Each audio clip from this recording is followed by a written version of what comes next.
Hello everyone, आज के class में आप सभी के लिए लेकर आए हैं क्लास 7 का जो आपका ये सेकंड बुक है इंग्लिश का। ठीक है बाबू, जिसको आप लोग बोलते हैं एन एलियन हैंड। ठीक है प्यारे बच्चों, यानी कि सप्लीमेंट्री है ना, reader in English for class 7 वाले बच्चों के लिए।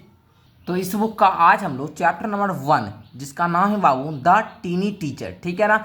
तो आज के क्लास में हम लोग इस चैप्टर का सारा प्रश्न उत्तर करने वाले हैं। ठीक है बच्चों, टीनी टीचर का मतलब छोटे शिक्षक बोल दीजिए। ठीक है ना, ऐसे आप लोग का ठीक है। तो आज की क्लास में हम लोग इस चैप्टर का सभी प्रश्न उत्तर करने वाले हैं। ठीक है प्यारे बच्चों, जो आप लोग का एक्सरसाइज का प्रश्न उत्तर है। ठीक है ना, आज के क्लास में हम लोग एक्सरसाइज का प्रश्न उत्तर करने वाले हैं। ठीक है प्यारे बच्चों, तो देखिएगा एक्सरसाइज का जो आपका प्रश्न उत्तर है उसमें फर्स्ट क्वेश्चन आपका देखिए कहता है discuss the following topic in group. आप लोग को ये सब जो आपका क्वेश्चन है, ये सब जो टॉपिक है, इस पर आप लोग को ग्रुप बनाकर क्या करना है, डिस्कशन करना है। ठीक है बच्चों, तो चलिए हम लोग जानते हैं। फर्स्ट क्वेश्चन कहता है एक का 1 नंबर में, what problems are you likely to face if you keep ants as pets. अर्थात यदि आप, ठीक है प्यारे बच्चों, if you keep ants as pet, अर्थात कहता है कि यदि आप चींटियों को पालतू जानवर, ठीक है, के रूप में देखते हैं या रखते हैं, ठीक है प्यारे बच्चों, तो आपको क्या क्या प्रॉब्लम का सामना करना पड़ सकता है। ठीक है ना, क्या क्या प्रॉब्लम से आपको फेस करना पड़ेगा। ठीक है, अगर आप चींटी को पालतू जानवर के रूप में रखेंगे या देखेंगे तो आपको क्या क्या प्रॉब्लम से सामना करना पड़ेगा। तो चलिए बच्चों, इसके उत्तर में आपको क्या लिखना है इसको हम समझते हैं। तो देखिए, हम यहाँ पर उत्तर आप लोग को दे रहे हैं प्यारे बच्चों, आप लोग लिखिएगा, ध्यान से समझिएगा तो आपको सारा उत्तर समझ में आ जाएगा। ओके ना, चलिए तो बच्चों लिखिएगा आप लोग उत्तर में कि keeping ants as pets can be quite challenging. अर्थात चींटियों को पालतू बनाकर रखना क्या होगा बच्चों, काफ़ी ज़्यादा चैलेंजिंग होगा, अर्थात हमारे लिए कठिनाई होगी, कठिन होगा। ठीक है, पहला कठिनाई क्या होगा बच्चा कि दी आर वेरी स्मॉल, वे बहुत छोटी होती है। कैन ईजिली एक्सेप्ट, अर्थात मतलब जो है ना बहुत ज़्यादा छोटी होता है, इसलिए वो आसानी से क्या करेगा, भाग सकता है। ठीक है ना, बहुत छोटा होता है भाई, क्या पता अंदर अंदर ही क्या करे, भाग जाए। दूसरा कि it is difficult to build a proper home to habitat for them, अर्थात उसके रहने के लिए जो घर बनाने की आवश्यकता होगी, उपयुक्त घर बनाने की जो आवश्यकता पड़ेगा, वो घर बनाना क्या होगा बच्चा, डिफ़िकल्ट होगा, अर्थात कठिन होगा। ठीक है, आगे देखिए, it is too hard to understand their needs and behaviour, अर्थात उसके व्यवहार को, उसको क्या चाहिए है ना, उसको क्या चाहिए बच्चों, उसके व्यवहार को, उसको ज़रूरत को समझना, उसके में उसके लिए क्या उसको ज़रूरत है, उसके व्यवहार को समझना हम लोग के लिए क्या होगा, अंडरस्टैंड करने के लिए बहुत ज़्यादा क्या होगा बच्चा, कठिन होगा। ठीक है, तो आई होप कि प्यारे बच्चों आप लोग समझ चुके होंगे फर्स्ट क्वेश्चन के उत्तर में क्या लिखना है। क्वेश्चन आप लोग समझे, क्वेश्चन क्या कह रहा था, अगर आप एंट को, चींटी को पालतू जानवर के रूप में रखते हैं या देखते हैं तो आपको कौन कौन समस्या का सामना पड़ सकता है। तो हमने दिया कि हमको बहुत ज़्यादा चैलेंजिंग मतलब बहुत ज़्यादा समस्या का सामना करना पड़ेगा। पहला दिए थे कि चींटी बहुत छोटा होता है, इसलिए बहुत ज़्यादा आसानी से भाग सकता है। दूसरा दिए कि उसके लिए बहुत छोटा जीव है, तो भाई हम उसके लिए घर बनाने में हमको बहुत ज़्यादा कठिनाई होगी। तीसरा हमने दिया कि उसको क्या ज़रूरत है, उसकी क्या समझ है, उसका क्या बिहेवियर है, इसको समझने में मतलब क्या होगा, हमको दिक्कत होगा, क्योंकि वो बोल नहीं सकता है बाबू, है ना। आदमी जानते होंगे ना, आप अपना फीलिंग अपने पापा से शेयर करते होंगे, आपके पापा अपना फीलिंग आपकी मम्मी से शेयर करते होंगे, बट उस चींटी हमसे कैसे फीलिंग शेयर करेगा, इसलिए ये सब कठिनाई का सामना करना पड़ सकता है। तो आई होप कि फर्स्ट क्वेश्चन आप लोग सारे बच्चे समझ चुके होंगे। आइए सेकंड क्वेश्चन का आता है, when a group of bees find nectar in it informs other bees to its location quantity etc, कहता है कि जब मधुमक्खियों का जो ग्रुप होता है, ठीक है, और वो रस पाता है, ठीक है, मधुमक्खी का जो ग्रुप होता है, जब वो रस पाता है तो वह नाच, है ना बच्चों, तो वह नाच कर दूसरी मधुमक्खियों की उसका लोकेशन अर्थात उसकी जगह, है ना, क्वांटिटी अर्थात उसकी मात्रा को क्या आदि के बारे में क्या करता है,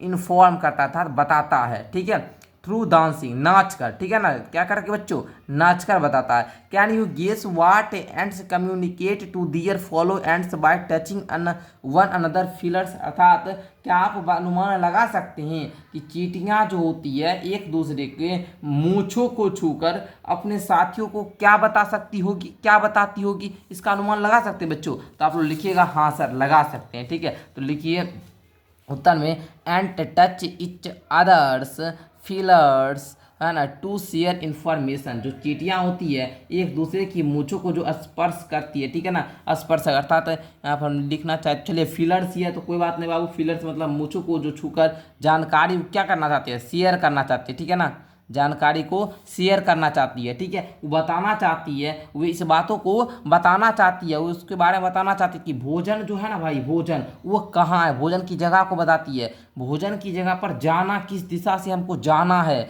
ना, वार्निंग अबाउट डेंजर अर्थात खतरे की चेतावनी को भी बताती है कि यहाँ पर चलो, यहाँ पर जाओगे नहीं इस रास्ते से, यहाँ पर कुछ मतलब पानी है, यहाँ पर ये है वो है, मतलब खतरे की भी चेतावनी देती है। चींटियाँ जो एक दूसरे को स्पर्श करती है उससे ये सब बात की जानकारी देती है। आई होप कि प्यारे बच्चों सेकंड क्वेश्चन के उत्तर में किस प्रकार से आपको लिखना है ये भी आप लोग सीख चुके हैं। आइए अब हम लोग इसका सेकंड क्वेश्चन जानते हैं, ठीक है बच्चों। मैं आपको एक जानकारी देना चाहूँगा कि प्यारे बच्चों ये चैप्टर मतलब ये क्वेश्चन नंबर 2 को देखने के बाद आपका ये चैप्टर समाप्त हो जाएगा। उससे पहले मैं आपको बता दूं कि अगर आप लोग ये जो पार्ट का बीच का क्वेश्चन है जैसे कॉम्प्रिजन चेक है ना, यहाँ पर है ये बाबू कॉम्प्रिजन चेक ये क्वेश्चन है, अगर ये सब क्वेश्चन और ये चैप्टर को अच्छी तरीके से पढ़ना चाहते हैं प्यारे बच्चों तो आप लोग नीचे कमेंट कीजिएगा, मैं उसका भी आप लोग पार्ट 1 जो है बाबू वो भी दे दूंगा। ये तो पार्ट 2 का क्लास है जिसमें हम एक्सरसाइज के प्रश्न को सॉल्व कर पा रहे हैं, ठीक है बच्चों। तो आइए अब हम लोग इसको भी कंप्लीट कर लेते हैं। सेकंड क्वेश्चन आपका कह भी रहा है कि complete the following poem with words from the box below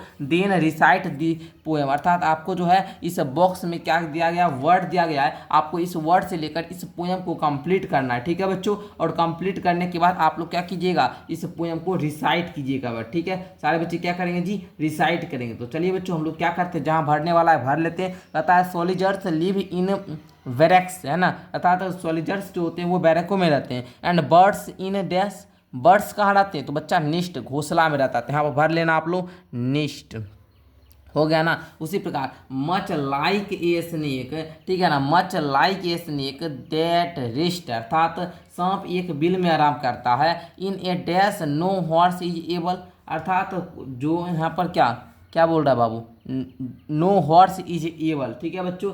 मतलब यहाँ पर कहता है कि घोड़ा तब तक नहीं सो सकता है, ठीक है, जब तक वह डैश में ना हो, किस में ना हो जी, तो बोलेंगे अस्तबल में ना हो। तो यहाँ पर लिख दीजिए STABLE, अर्थात घोड़ा तब तक नहीं सोएगा जब तक उसको अस्तबल ना मिले। To sleep except in at, कहाँ तो बच्चा बोल देना।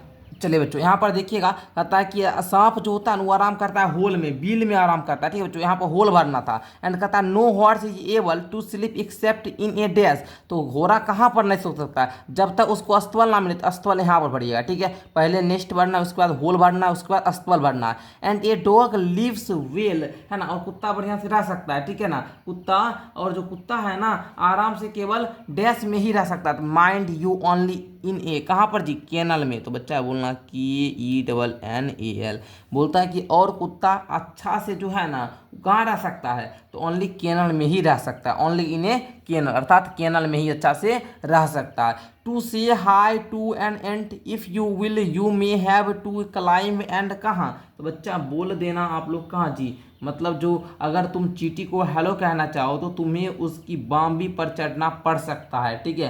तो बाम्बी को इंग्लिश में क्या बोलते हैं जी, बाम्बी को तो इंग्लिश में बोलते होंगे एंट हिल ना, आप बोलना ANTHILL, एंट हिल, ठीक है। तो इस प्रकार आप लोग क्या कीजिए, अच्छे तरीके से भर लीजिए। अब हम लोग एक बार हिंदी समझ लेते हैं बाबू, हिंदी को रिसाइट कर लेते हैं। कहता है सोल्जर्स लिव इन बैरक्स, अर्थात जो सैनिक होते हैं वो बैरकों में रहते हैं। एंड बर्ड्स इन नेस्ट, और पक्षी जो होते हैं वो कहाँ घोंसले में रहते हैं। Much like a snake that rest in a hole, अर्थात सांप जो है एक बिल में आराम करता है। No horse is able to sleep except in a अस्तबल, अर्थात घोड़ा तब तक नहीं सो सकता जब तक कि वह अस्तबल में ना हो, ठीक है। आगे देखिए, and a dog lives well mind you only in a kennel, अर्थात कुत्ता आराम से केवल कैनल में ही रहता है। उसके बाद देखिए, टू से high to an ant if you will, है ना, you may have to climb and hill, अर्थात अगर तुम चींटी को हेलो कहोगे, हाई कहोगे, हेलो कहोगे तो तुम्हें उसको जो है ना बामी पर चढ़ना पड़ सकता है, ठीक है बच्चों। तो आई होप कि प्यारे बच्चों आप लोग इस प्रकार इसको भी समझ चुके होंगे। एंड 2 ही क्वेश्चन था आपका एक्सरसाइज वाला में, तो इसको भी मैंने कंप्लीट करा दिया। वीडियो आप लोग को अच्छा लगा होगा, अच्छा लगा तो लाइक करके चैनल को सब्सक्राइब कर देंगे। हमको नीचे बताइएगा कि द टीनी टीचर, ये जो संक्षिप्त आपका छोटा सा एक कहानी है बाबू, अगर इसको मज़ेदार तरीके से पढ़ना चाहोगे तो नीचे यस सर जरूर बताइएगा, ताकि मैं इस पर जल्द क्लास लाऊंगा। और साथ में जो आपका ये कॉम्प्रिजन चेक वाला क्वेश्चन है इसको भी करवाऊंगा। तो मिलते हैं अगली अगली क्लास के साथ, तब तक के लिए बहुत बहुत धन्यवाद आप सभी बच्चे को।